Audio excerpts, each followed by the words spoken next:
Okay, welcome back to the Clark and Miller English Podcast. And if this is your first time, which it might be because we have a bunch of new listeners, if it's your first time, then welcome. This intro won't be very long. I want to just get straight into today's topic, which is all about articles, and not just articles really, but more about how you can use different codes in language to relate in different ways to the person you're speaking to, and how you can invite people into your world with the power of articles. It's a little bit of a controversial topic today. I think what I'm technically doing in podcast terms is a hot take. A hot take is when you come up with a theory. It's not like research based or anything. It's just your own idea. And this is my own idea about how we can use articles to really relate and build a relationship with the person we're speaking to, or not. How to basically distance yourself from people. Anyway, we'll get onto it. If this might this might annoy a few people who think about language, there might be a lot of disagreements about what I have to say today, and that's fine. I love it. I love it when people disagree with me. So if you agree or if you disagree with me, either way, send me an email. It's gabriel@clarkandmiller.com. Also, go and check out clarkandmiller.com. We have lots of cool stuff. I'm sure you already know this. We have a blog full of free English lessons. We have this podcast with all the other episodes available.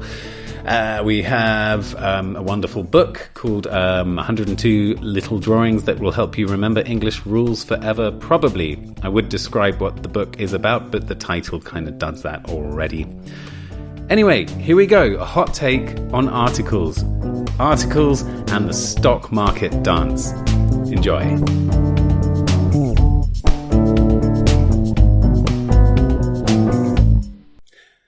Okay, so I'm going to speak quite philosophically about language for a bit, but you'll enjoy it, trust me. We're going to start a little bit abstract, and then we're going to get more and more specific with lots of lovely, juicy English language examples.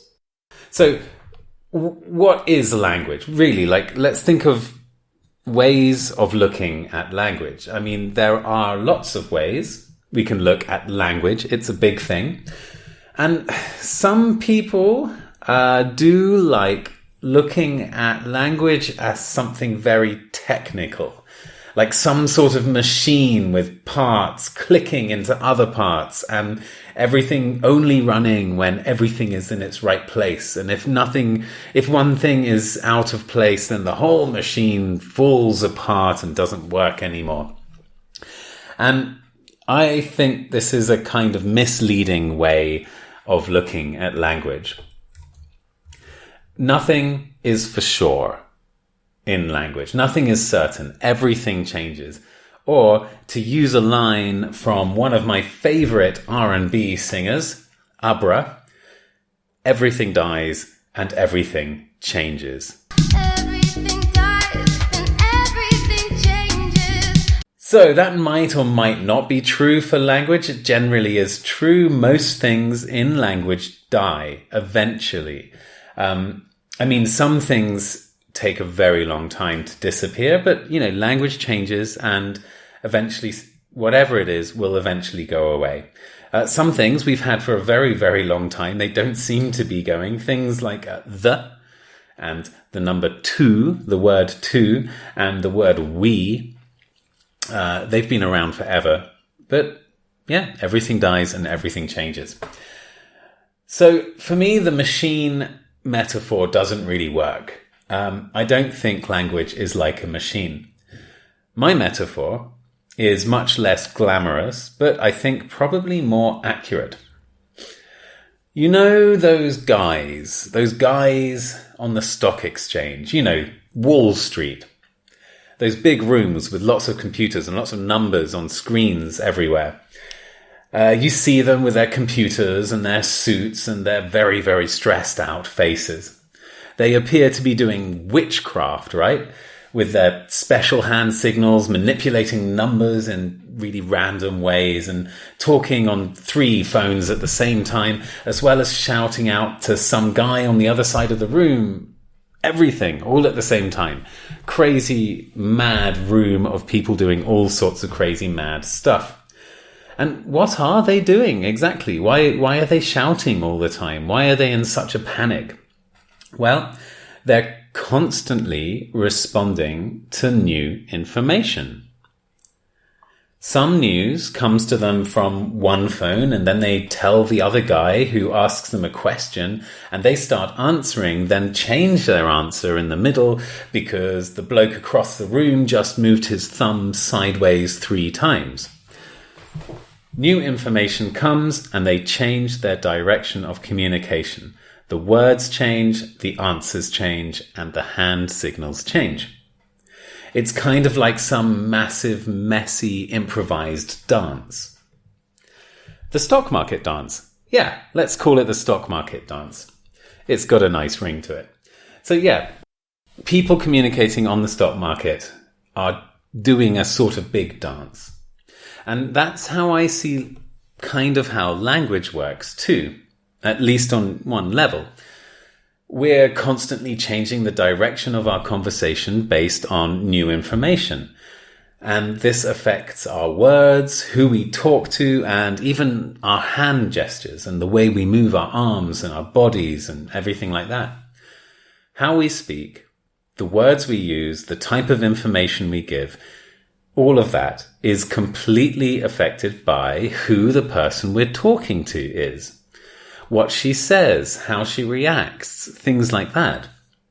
It's also like a dance. It's like the stock market dance. And I think all of that can be summed up in one sentence. What we say depends on what we think the person we're speaking to knows.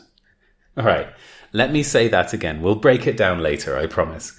But here it is. What we say depends on what we think the person we're speaking to knows. It makes sense. I mean, you wouldn't say to a baby born 10 minutes ago, "Hey, what did you think of Charlie's speech yesterday?" The baby wasn't even born yesterday. You'd probably say something like, "Oh, look at you, cute little thing." Or maybe even, "Oh my God, it's a small purple alien." They do, right? They look like purple aliens, don't they? Or is that just me? Nah, all babies look like purple aliens for a bit. Yeah, what we say depends on the person we're speaking to.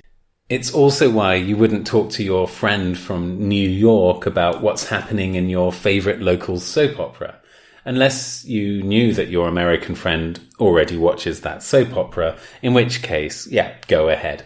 Talk about how the Hernandez twins are going to regret telling Butch about his affair with Margarita, and how Tatiana is going to get her revenge by closing down the coffee shop. That's the sort of thing that happens in soap operas, right? But yeah, you get my idea. What you say depends on who you're speaking to. Language is all about what the other person knows, or what we think the other person knows. And there's one piece of English grammar, or a feature of English, let's say, that I think illustrates this point better than any other. And that's how we use a and the.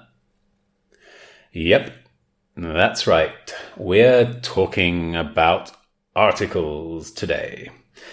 Articles are a bit of a pain. I think, despite the fact I'm pre-recording this, I can still hear you screaming at the sound of the word articles. They're a pain. If you're an English learner, I'll bet you my favorite pair of shoes that you're still having issues with articles. And don't worry, you're not alone. Research into English second language acquisition, that's the process of learning English as a second language. This research shows us something really interesting.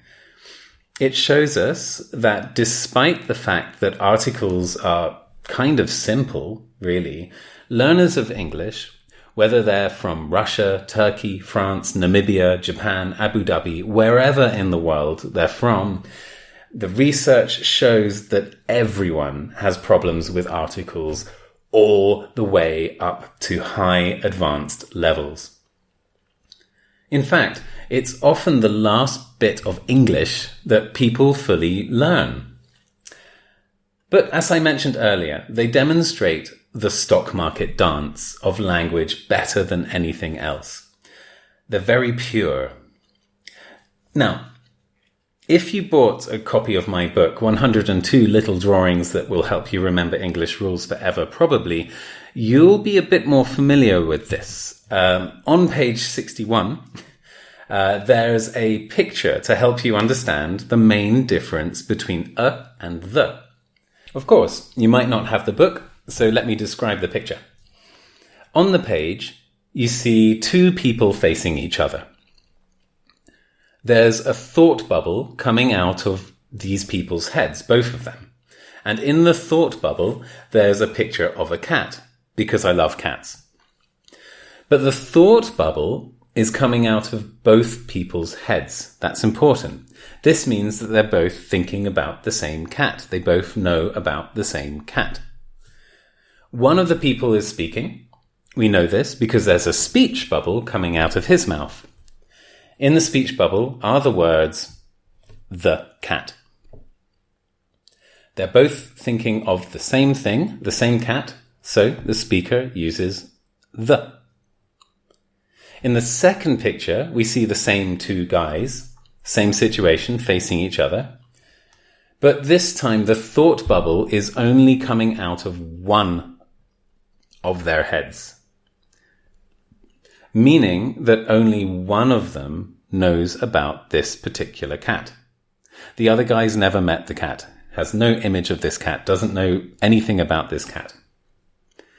Again, there's a speech bubble coming out of the speaker's mouth, but this time it's a cat. The speaker knows that his listener doesn't know about the cat, so he uses a. You and the person listening to you know what you're talking about, then you use the. The person listening to you doesn't know what you're talking about, then it's a. Got it? And that is the core of language in human interaction. It's all about what the other person knows, or at least what you think the other person knows. And that shows the beauty of the stock market dance perfectly. Okay, by now, you're probably saying, yeah, okay, I know all this stuff. You use a when you're introducing something in a conversation, and afterwards you use the. Yeah, I know this, I just can't use it in conversation. And sure, I know you know this. That's exactly what I'm getting at, that you know this. And I want you to see that this is a part of something bigger. It's not just a grammar rule. It shows how we feel and what we think and what we believe. It's a key to the human consciousness. Language does this all the time. And I think a and the beautifully demonstrate it. So far there's not much dancing, right? It's just, it's very technical still. But here we go. We're going to get deeper. Have you ever thought about the so-called irregular examples? Things like, oh, we met at the shopping mall. Or whenever he goes to a new town, he gets some tickets and goes to the theatre. Why the shopping mall, the theatre? The chances are that in both these situations, the listener doesn't know which shopping mall or which theatre the speaker's talking about, right? You met at the shopping mall. Which one? Why isn't it a shopping mall? He goes to the theatre. Every new town? Why not a theatre? We see this all the time, very often with places in the town like the bakers, the hairdressers, the supermarket. Even if the person listening doesn't know which supermarket you went to, you probably still say, I went to the supermarket. Even if the person listening doesn't know which hairdressers you went to, you'd probably still say, I went to the hairdressers. But this doesn't work for all places in a town. If the person listening doesn't know which cafe you went to, then you'd probably just say, I went to a cafe, not the. If the person listening doesn't know which concert you went to, then you'd probably say, I went to a concert, not the concert. No, the. So what's the difference? Okay, here's why. Here's what's happening here. They aren't just irregulars. They follow the same rule as the cat conversation. So remember that you choose to use the or a depending on whether the other person knows what you're talking about, right? This is the rule we established with the cat conversation. Now, I want you to picture in your head the last shopping mall you went to. You got it? You got an image in your head? Last shopping mall you went to? Okay. Now, I'm willing to bet you my second favorite pair of shoes that the image in your head is basically the same as the image in my head. Which is good because you can't prove it, so I'm keeping those shoes. Shopping malls are all the same. They're universal experiences. We all know what it's like being in a shopping mall. This is globalization, right? We all have the same lives now. A shopping mall is a shopping mall. So, and this is the nice thing about language, when you tell someone from the other side of the world with a completely different background from you about something that happened to you in a shopping mall near your house by using the and saying the shopping mall, you are inviting that person into the image you have in your head of the shopping mall because it's the same image. When you start telling a story about something that happened in the cinema, you're letting your listener into the story. You're basically saying, we both have the same experience here. We are the same. You and I, we are the same. It's nice. It helps you bond with the listener. They've never been to the shopping mall near your house. They don't know anything about the cinema near your house, but you are inviting them there using the word the. Supermarkets, shopping malls, theatres, bakers, ballets, operas. They're all places where we have universal experiences, shared experiences. So we use the. Kind of deep, huh? Well, there's more. Let's keep going. What about cafes, concerts, historical sites? Okay, they're all different. If you close your eyes and think of the last cafe you went to, I bet it's different from the last one I went to. I mean, where are all the board games and the 1970s film posters? Different cafe, different image, different experience. And I'm into really weird music. If you know me well, I really am into strange music. I'm 200% sure that the last concert I went to was very different from the last one you went to. I bet at the last concert you went to, you could at least see the performers. The lights were on. Right, not at the last one I went to. So, we usually go for a cafe or a concert when the other person doesn't know which cafe or concert you mean. We don't use the like we do with supermarkets and shopping malls. Okay, so we have universal experience places and non-universal experience places. Universal experience places like shopping malls and supermarkets, and non-universal experience places like cafes and historical sites. Places that are usually quite different from each other. But with some places, it feels right using a or the, whether the other person knows which one it is or not.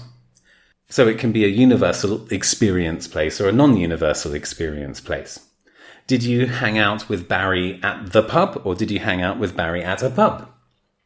Are you going to watch the fireworks from a park, or are you going to watch the fireworks from the park? Well, it depends. The pub sometimes is a bit of a universal experience, especially in England. And of course, a lot of what I'm talking about today will be different depending on where you're from. And that's fine. Different cultures, different backgrounds, we use the language differently. That's the wonderful thing about it. And that's the point I'm trying to make today. You can use a or the, and that depends partly on your background, on your culture, on your experience of life. So yeah, pubs. Sometimes they're universal experience places, sometimes they're not. And it's the same with parks. And that's the power of the and a. That's the power of these articles. They can either let the person you're talking to into the image in your head, or it can show them that there's something special about the particular place you're talking about. Is it a universal experience or not? That's the big question between the and a. Okay, so we've got this sort of hierarchy now, right? At the bottom, we have the sort of non-universal experience level. He works in a cafe. I took him to a concert for the first time. And we can use a to mark this non-universal feeling. We're saying that, yeah, this is a unique place. It's kind of a special place. It's different from the other cafes, the other concerts. Then, on the next level, we have the universal experience feeling, the universal experience level. She always goes to the opera whenever she's in Europe. Don't ask me when they're coming back from the ballet. Those things go on forever. But whether it's non-universal experience or universal experience, these are all still real places, right? I mean, they're universal and the universal experience ones, but we still think of them as places. But what happens when you want to talk about a place, but you don't actually want to talk about the place? You want to talk about the status you get from being in that place. Okay, let me explain. That's a little bit complicated, but it's simpler than you think. For example, do you say, he can't read, he never went to the school? Or do you say, he can't read, he never went to school? Well, if you're not sure, it's the latter. He never went to school. No the. But school is a universal experience, right? So why not the? Let me give you a few more examples and see if you can figure it out. My uncle? Oh, he's in prison. He's out in about a year, I think. After the accident, my brother was in hospital for almost a week. I remember when I was at university, best days of my life. So, yeah, in prison, in hospital, at university, no the. But it's a universal experience. So what's happening here? When you say that your uncle's in prison, what's more important? The place he's in or the status, the condition, the situation? When you say my brother was in hospital, are we thinking about the experience of being in hospital or more about the status of being in hospital? He didn't go to school. Is the experience or the result more important? I just realized that sounded like I was saying my brother didn't go to school. He did go to school. He's a smart kid. Just saying. Anyway, for the record.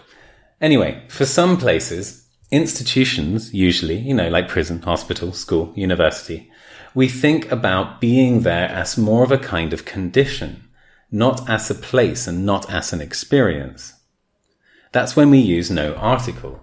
If someone tells you they went to university, you're thinking about their status. You're thinking, oh, this is an educated person. You're not really imagining them studying much. You're considering what they're like as a person now. So yeah, that's when we use no article. We only tend to do this with some very specific places, prison, hospital, school, and university. These are the most common ones. And this is the third most abstract level of using articles, or not using them in this case, to describe a place. So yeah, to recap those levels, at the bottom level you have these sorts of individualistic places, cafes, parks, historical sites. These are the non-universal experience places. Use a if the person you're speaking to doesn't already know about this particular cafe, park or historical site. So basically they follow the normal CAT rules. Then you have the universal experience level. The shopping mall, the cinema, the supermarket, and yeah, use the whenever you like with these. Unless you're speaking about a specific shopping mall or a specific cinema. I live next to a cinema, or I went to an amazing shopping mall the other day. Finally, you have those places that aren't really places, but institutions that give you a sort of status, a condition that's more important than the physical place or even the experience of being there. In hospital, in prison, at university, at school. No article for these places. Unless, of course, you're speaking about a particular school or a particular hospital or whatever. You know, my cousin, Jimmy, he works in a hospital, for example. Or the city's amazing. It has a big university and a museum about pencils. So, your decision to use the or a or nothing can always be part of that dance, that stock market dance. When you're having a conversation with someone, you're engaging in some sort of relationship with them, right? The articles you choose can help you relate to them in different ways, by inviting them into the image in your head or by letting them know you want to tell them something new.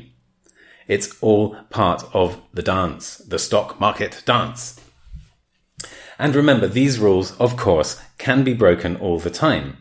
It's like Abra said, everything dies and everything changes. Everything dies and everything changes. You know what? I think I just wanted an excuse to play some Abra, one of my favorite R&B artists. But I'm going to do that at the end of this episode, which is coming up very, very, very soon. Matter of seconds, in fact. But before I do that, let me know what you think about this kind of mad, crazy hot take I've got here.